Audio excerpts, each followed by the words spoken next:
Donc un petit mot de ce qui va se dérouler dans cet espace. Il va y avoir 3 interventions différentes. Donc à chaque fois, c'est 20 minutes d'intervention et puis 10 minutes de questions. Donc c'est 3 fois une demi-heure. Et dans 1h30, à la fin des 3 tracks, les intervenants de chacune des conférences seront derrière sur les tables, là-bas derrière. Donc il y a déjà Lilotte qui a mis son kakémono. Et donc vous pourrez aller discuter et éventuellement avoir une démonstration des solutions. Donc on accueille, alors je vais essayer de ne pas faire de fautes, mais on accueille les 2 premières personnes qui vont nous parler de stimuler la lecture par l'accès aux livres. Donc Johanna Tofani, voilà, Tofani, il fallait que je me plante. Et puis Marie Pelan, qui peut se dire Pelaine, voilà, de Lilotte.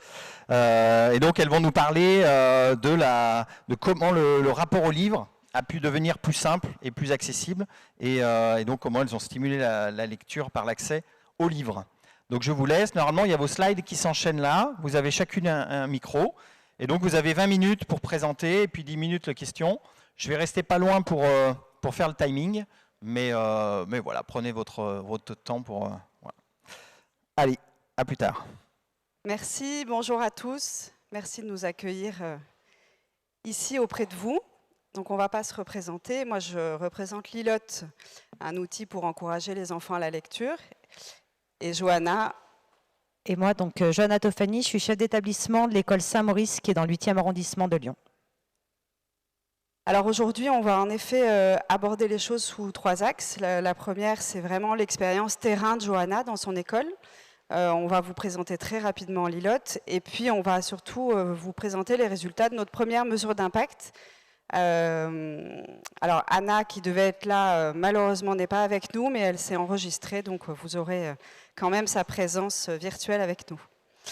Alors Johanna, vous avez d'abord décidé, il y a quelque temps, de revitaliser la bibliothèque de l'école. Est-ce que tu peux nous expliquer comment ça s'est passé? Alors, en fait, l'idée est partie post-Covid.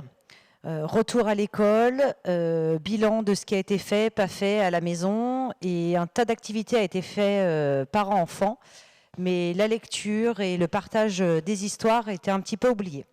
Donc nous, on avait des locaux en plus qui ont été complètement rénovés et l'investigation d'une nouvelle bibliothèque. On s'est dit, nouveaux locaux, il fallait vraiment changer l'ensemble de nos livres et repenser cette bibliothèque. Malgré toute notre impulsion de cette nouveauté, on s'est rendu compte quand même que les enfants avaient encore et toujours ce qu'on appelle, nous, des livres voyageurs. C'est-à-dire qu'ils partent de la bibliothèque, ils sont dans le cartable, ils naviguent peut-être jusqu'à la maison ou pas, puis ils reviennent sans avoir été sortis. Donc, l'idée a été de chercher et de trouver quelle solution permettrait justement de faire ce lien entre l'école, le livre, l'élève et la maison. Donc, on a nommé une personne ressource parce que vous savez bien que si on n'a pas un chef d'orchestre quelque part pour être à l'affût de tout ça, ça ne fonctionne pas. Donc, à l'école, on a une enseignante qui a pris sous sa tutelle cette fonction. Pour aller plus loin, en septembre 2021, on a acheté les nouveaux livres à la librairie qui est notre librairie de quartier. Et il se fait que, il n'y a pas de hasard, le jour de ma grande commande de livres, j'ai rencontré Marie qui venait expliquer son idée de développement de Lilotte. Et forcément, mon oreille attentive s'est dit « Oula, quelque chose qui peut intéresser, innovant, nouveau à l'école. » Et si on essayait de travailler ensemble, d'où notre première rencontre en septembre 2021. Donc, l'idée a été de se dire les livres de la bibliothèque sont certains estampillés avec le badge Lilotte et ça leur permet de faire un quiz ludique à la maison.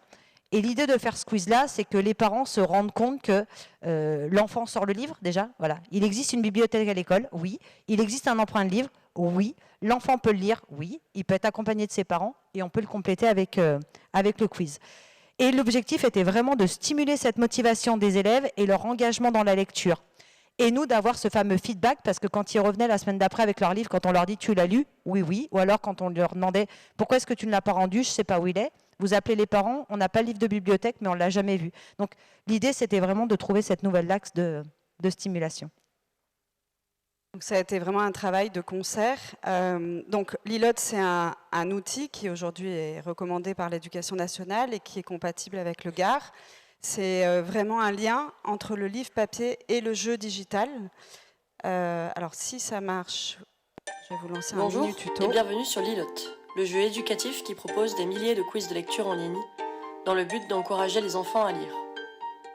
Pour jouer à Lilote, l'enfant doit tout d'abord lire un livre. Une fois le livre lu, il faut ensuite le chercher dans le moteur de recherche Lilote pour réaliser le quiz. Vous pouvez scanner le code barre ou taper le titre du livre ou son ISBN. Si vous avez besoin d'idées de livres à lire, rendez-vous dans le moteur de recherche et parcourez nos sélections de livres classées par catégorie.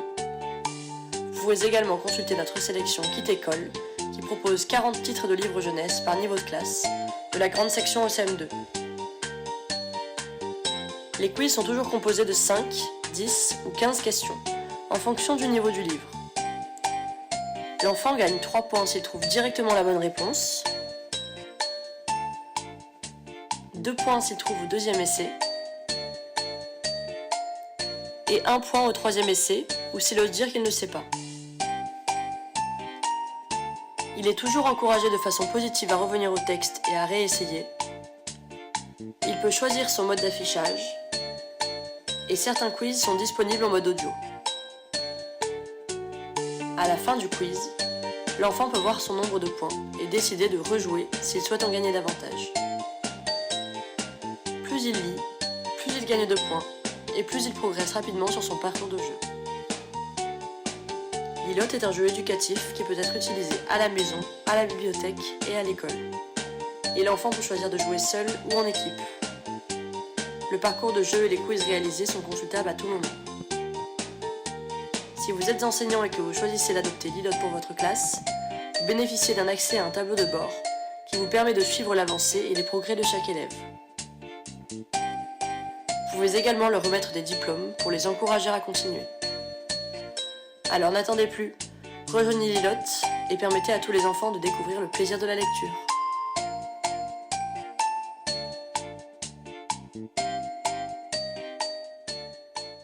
Voilà, en 2 minutes, la présentation de Lilote. Donc, c'est un outil qui fait en effet le lien entre l'école, la bibliothèque et la maison, et qui est toujours basé sur le fait que les enfants ont lu d'abord un livre papier.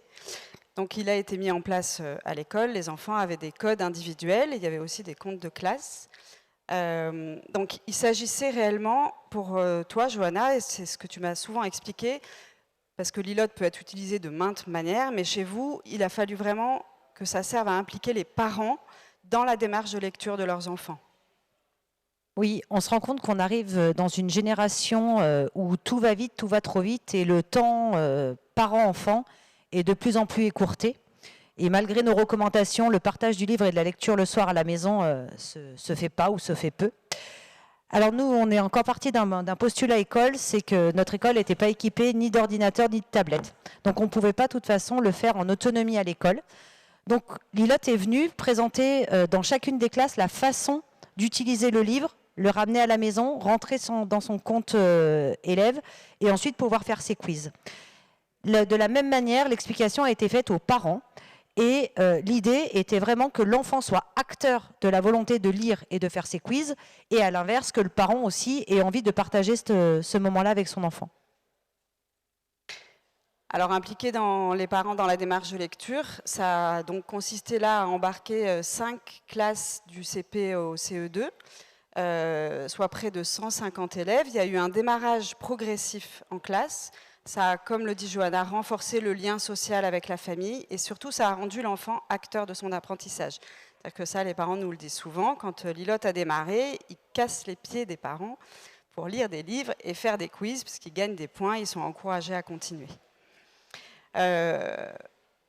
Tu as vraiment aussi eu comme consigne interne de laisser à chaque enseignant son autonomie pédagogique. Ça vient renforcer une pratique de classe.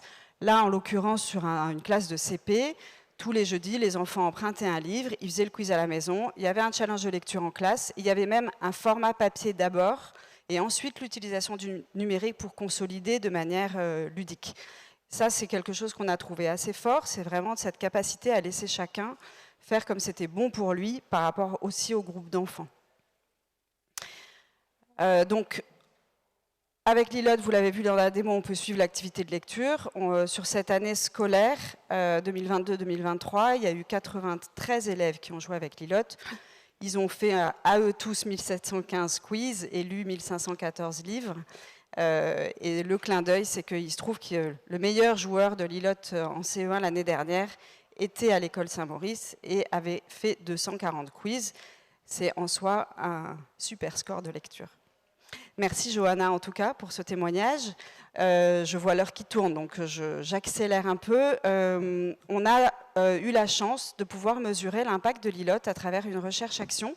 On l'a menée sur 3 mois, entre avril et juin, donc c'est une petite étude, on en a conscience, mais on avait vraiment envie de démarrer et on a eu encore plus de chance d'être accompagné par 2 grands chercheurs, le docteur Anna Potoki, qui va donc s'exprimer là, qui est de Grenoble, et Grégoire Borst, qui est vraiment un spécialiste des sciences de l'éducation, que certains connaissent, je vois des... Et c'est vrai qu'on a eu beaucoup de chance qu'il s'intéresse au projet. Pour lui, clairement, l'écran mêlé au jeu dans un contexte connu, maîtrisé, avec les parents impliqués, est plutôt une source de réussite. Et donc, il nous a accompagnés pendant tout ce temps-là. On a aussi été accompagnés par Canopé, qui a regardé la méthodologie et la démarche globale, Canopé 84. Je vais du coup lancer la présentation d'Anna, c'est elle qui va s'adresser à nous, en espérant que ça marche. Afin de vérifier empiriquement l'efficacité de l'ILOT, en termes à la fois d'amélioration des compétences en lecture des élèves, mais aussi de leur motivation à lire, ce qui étaient les 2 hypothèses principales des membres de l'ILOT, eh bien, nous avons mis en place une étude d'impact. Alors nous, c'est-à-dire un comité scientifique qui était composé de chercheurs en psychologie et en sciences de l'éducation, donc moi-même, Anna Potoki, mais également Grégoire Borst ou Mathilde Sellum. Il y avait également dans ce comité des collègues orthophonistes en poste, mais aussi des étudiantes en dernière année d'orthophonie qui ont réalisé leur mémoire de recherche en lien avec cette étude d'impact, et puis également des membres de l'équipe LILOT. Bien entendu, cette étude d'impact a été menée en collaboration avec des écoles de l'Académie d'Aix-Marseille, les représentants de l'Éducation nationale pour cette académie, mais également des écoles privées de cette même académie et des représentants du diocèse. Nous avons, pour cette étude d'impact, utilisé un paradigme relativement classique permettant de tester l'efficacité d'un dispositif. Donc il s'agit d'un essai randomisé contrôlé, dans lequel ici nous avons travaillé avec 10 classes volontaires de CE1. Donc ces classes étaient prises dans différentes catégories. Par exemple, il y avait des REP, des non-REP, des écoles privées, des écoles publiques, comme je l'ai mentionné précédemment. Et ces classes ont été réparties ensuite aléatoirement en 2 groupes. Donc la moitié d'entre elles étaient nos classes expérimentales, c'est-à-dire qu'elles ont utilisé l'ILOT, les élèves de ces classes ont utilisé l'ILOT sur la période. Et puis l'autre moitié étaient des classes contrôle qui, sur la même période, n'ont pas utilisé l'ILOT. Dans ce type de paradigme, on réalise également des évaluations des élèves à 2 moments. Tout d'abord avant l'utilisation du dispositif, donc afin de rendre compte du niveau initial des élèves. Puis après l'utilisation du dispositif sur une période donnée, afin de mesurer leur progrès, puisque nos hypothèses portent sur ces progrès. En termes de résultats, je vais me centrer ici sur les résultats que nous avons obtenus sur les tâches rendant compte des compétences en lecture des élèves. En effet, des soucis dans les passations collectives en classe des échelles de motivation et la compréhension de ces échelles dans le cadre d'une passation collective n'ont pas permis leur analyse de manière fiable et sûre. Donc ce que montrent nos résultats, ce sont des effets bénéfiques de l'utilisation de l'ILOT sur la compréhension écrite, que ce soit la compréhension écrite de texte ou la compréhension écrite morphosyntaxique, c'est-à-dire compréhension écrite de phrases. En effet, donc ce que vous avez représenté ici sur ces graphiques, ce sont les performances moyennes des élèves des classes contrôle en gris et expérimental l'ILOT en rouge pour le pré-test, donc avant l'utilisation de l'ILOT, et le post-test à droite après l'utilisation de l'ILOT. Pour ces 2 tâches, on observe un effet d'interaction significatif qui se matérialise pour la compréhension écrite de texte par des progressions significatives dans les 2 groupes, donc les élèves des 2 classes progressent, mais cet effet d'interaction suggère que la progression est plus importante dans les classes Lillotte que dans les classes contrôle. Pour la tâche de compréhension morphosyntaxique, cette progression est même uniquement significative dans les classes Lillotte, alors qu'elle ne l'est pas dans les classes contrôle. On observe aussi un effet bénéfique de l'utilisation de Lillotte sur la tâche de fluence en lecture de texte qui était matérialisée par le nombre de mots correctement lus par les élèves en 1 minute.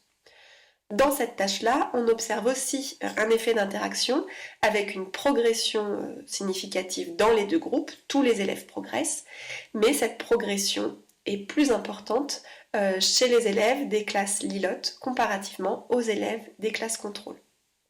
Pour information, nous n'avons pas obtenu d'effet positif, en tout cas spécifique à l'utilisation de Lillotte dans cette étude, pour la tâche de fluence en lecture de mots isolés, pour la tâche de vocabulaire et pour la tâche spécifique d'inférence. Donc c'est un élément sur lequel je pourrais revenir en discussion.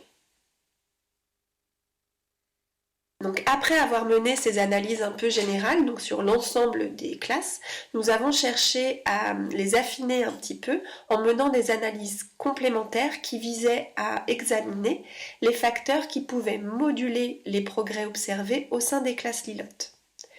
Ici, dans un premier temps, nous avons par exemple regardé les liens entre les gains observés et le niveau initial des élèves dans la tâche. Donc ce que vous avez représenté sur ce tableau, sur cette diapositive, ce sont les corrélations entre le niveau initial des élèves, par exemple en compréhension de texte, et les gains qu'ils ont réalisés sur la période en compréhension de texte. Ce qu'on observe, ce sont des corrélations significatives et négatives pour les tâches de compréhension écrite de texte et pour la tâche de compréhension écrite morphosyntaxique, ce qui signifie que plus les élèves étaient faibles au départ, donc moins leur niveau était bon au départ, plus ils progressaient sur la période. Pour la tâche de fluence en lecture de texte, on n'observait pas de corrélation significative avec le niveau initial et les gains. Dans un second temps, nous avons cherché à mettre en lien les gains observés dans les tâches avec les données que nous avions de l'utilisation de Lillotte par les élèves. Donc ce que vous avez représenté ici, ce sont les corrélations, donc les liens entre les gains observés dans les tâches et les données Lillotte, d'utilisation Lillotte, donc par exemple le nombre de livres lus sur la période ou le nombre de quiz Lillotte effectués sur la période. Ce qu'on observe ici, c'est que les corrélations entre l'utilisation de Lillotte et les gains sont uniquement significatives pour la tâche de fluence en lecture de texte, et ce sont des corrélations positives, donc ce qui signifie que plus les élèves ont lu de livres et plus ils ont effectué de quiz Lillotte, plus ils se sont améliorés en termes de fluence en lecture de texte, ce qui semble somme toute logique, c'est-à-dire qu'en gros, plus ils ont fait de quiz, plus ils ont lu, plus leur fluence en lecture de texte s'est développée.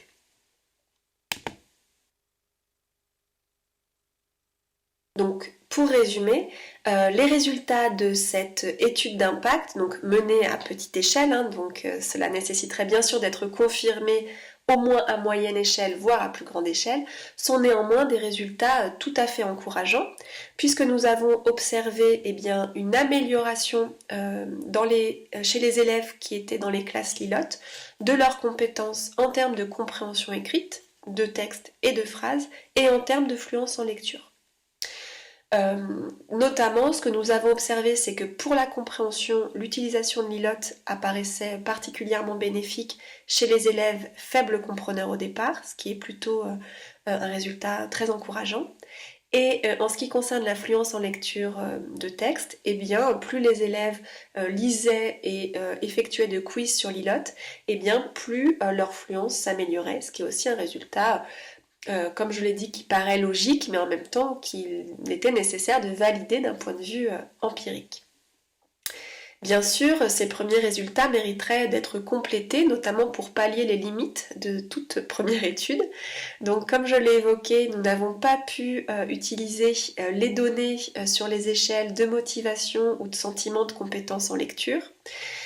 Donc dans une future étude, en tout cas si les collègues de Lillotte souhaitent poursuivre dans ces démarches de recherche, il pourrait être intéressant de modifier les conditions de passation de ces échelles pour pouvoir les utiliser et les traiter de manière un peu plus fiable, et de regarder si effectivement l'utilisation de l'ILOT permet une plus grande motivation chez les élèves à lire et peut-être de développer aussi leur sentiment de compétence en lecture.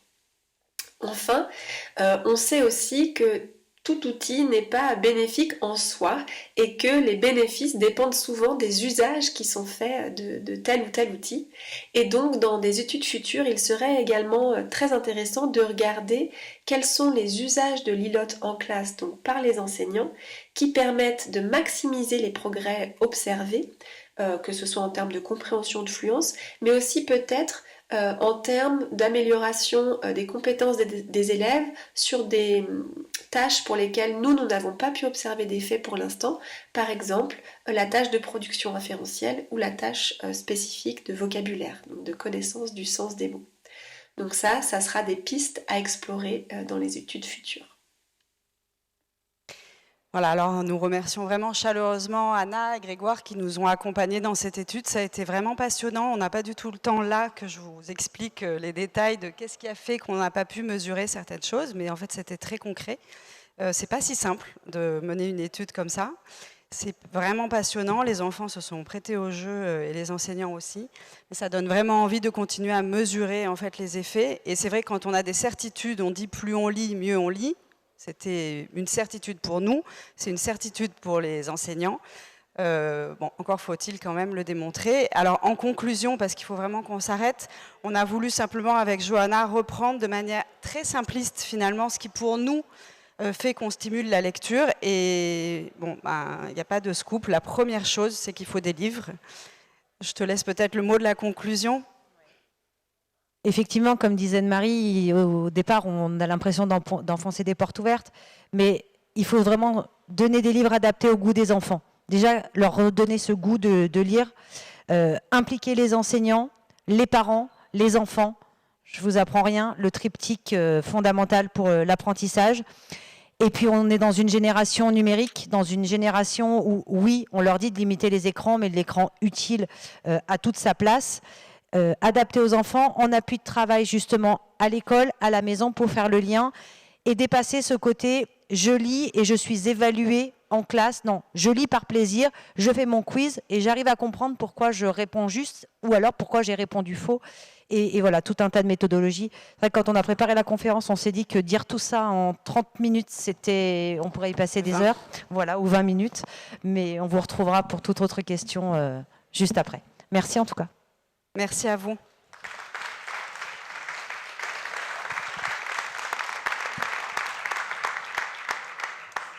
Merci pour votre intervention. Vous avez tenu le timing super bien. On a resté là parce qu'on va avoir, on a 10 minutes de questions s'il y a besoin. Donc j'ai le micro.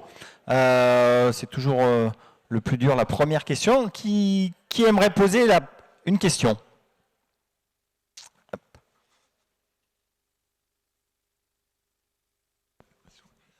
Bonjour, merci beaucoup, c'était super intéressant.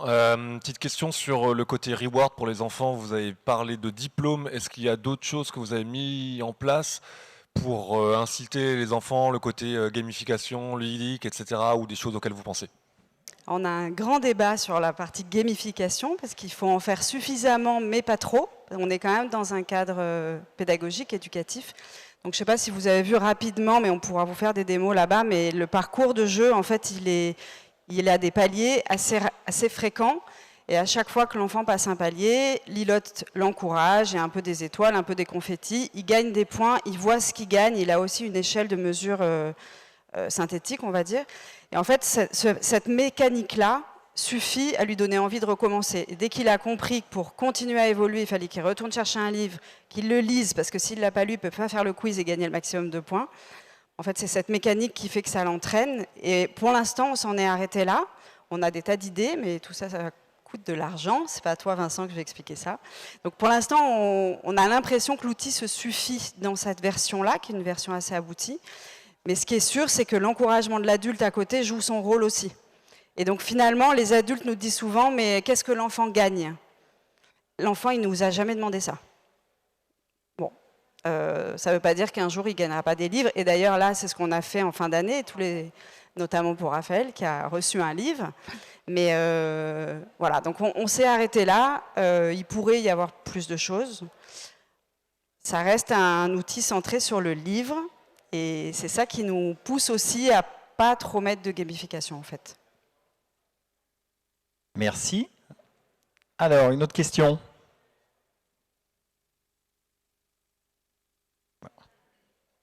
Je vais faire au plus... Enfin, j'allais là-bas, lever la main en premier. Faire mon sport. Merci.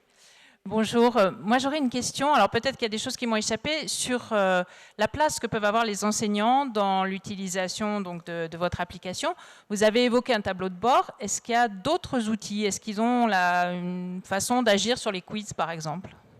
Ils peuvent nous envoyer leurs quiz, je vais te laisser répondre après, mais oui, donc on peut saisir nous tous les quiz qui existent parce que vous ne nous avez pas attendu pour en faire généralement. Donc on a des enseignants qui nous prennent en photo tous leurs papiers et on saisit leurs quiz dans la base, ça alimente notre base en même temps. On ne l'a pas dit, mais il y a plus de 19 000 quiz en base aujourd'hui, mais on en fait tous les jours, donc c'est une manière de faire. Mais je vais me permettre surtout de saluer Madame Ventre, qui était mon inspectrice jusqu'à l'année dernière de ma circonscription. Alors, justement, pour vous rejoindre, et là c'est une très bonne question, j'ai une enseignante, alors je vais me permettre de dire ancienne génération, qui ne voulait pas sortir de son format rallye lecture qui était fait, mené, qui fonctionnait.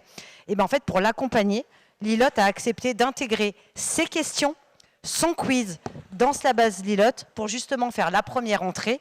C'est justement cette classe-là qui passait d'abord par le papier, ensuite par le numérique, et elle s'est rendue compte que on pouvait à ce moment-là lâcher le papier, le crayon à papier et aller dans cet outil numérique-là. Donc, on l'a accompagné de cette manière-là. Voilà. On rêve d'un outil collaboratif maximal où vraiment les enseignants puissent avoir la main. Après, aujourd'hui, on fait un gros rôle de modération pour essayer qu'il n'y ait pas trop d'erreurs de types différents.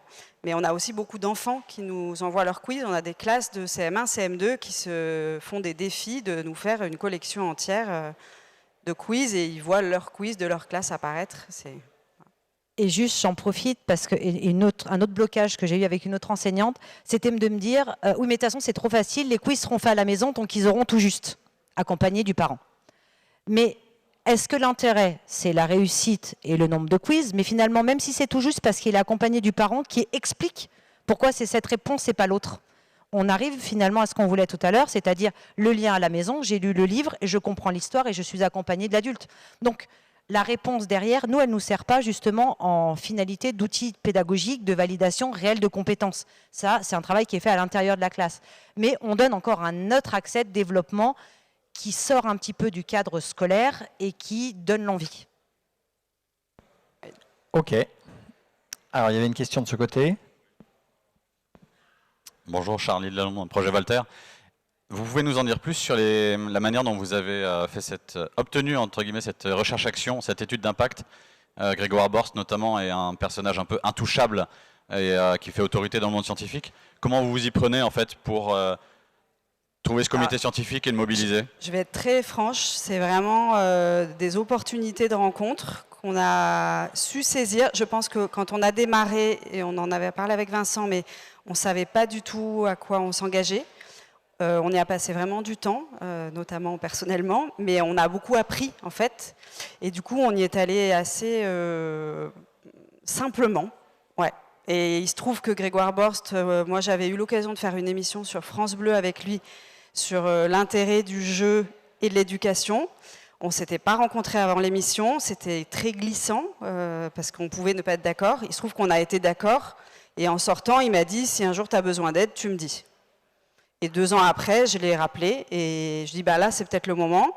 Et il m'a dit OK. Et il n'y a pas longtemps, on lui a dit mais vous êtes tous hyper sympas. Comment ça se fait que vous passiez du temps avec nous en fait? Parce qu'on est tout petits. Et là, il a eu une réponse qui était en fait assez touchante en disant mais tu sais, la lecture, c'est un vieux sujet, on s'en sort pas.